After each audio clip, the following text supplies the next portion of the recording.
So, Aj, I know you had a question, and I want to be sure to get to as many of the students as we can. I'm sorry about that. No, I need to talk you're less. No, you're good. All right, I just want to briefly echo Fabiana and say thank you for coming today. Being the first Black woman to serve as a manager for a major presidential campaign, how would you say intersectionality impacted your overall experience as it relates to race and gender? Oh. How much time we have?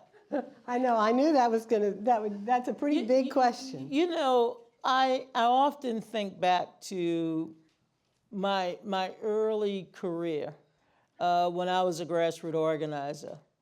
And at the time, in full disclosure, I am now editing a book that is going to be released soon and blurbing it on the Honorable Barbara Jordan. I was 16 years old when I heard Barbara Jordan, the first Black woman elected to Congress from the Deep South. Shirley Chisholm was the first Black woman.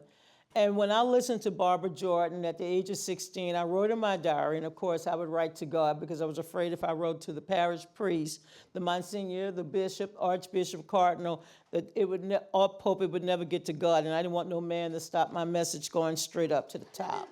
And so I said, dear God, and this is true, I still have my diary, I found it. Dear God, when I'm 40, I want to be a campaign manager. Oh. And so I knew I had to do the work.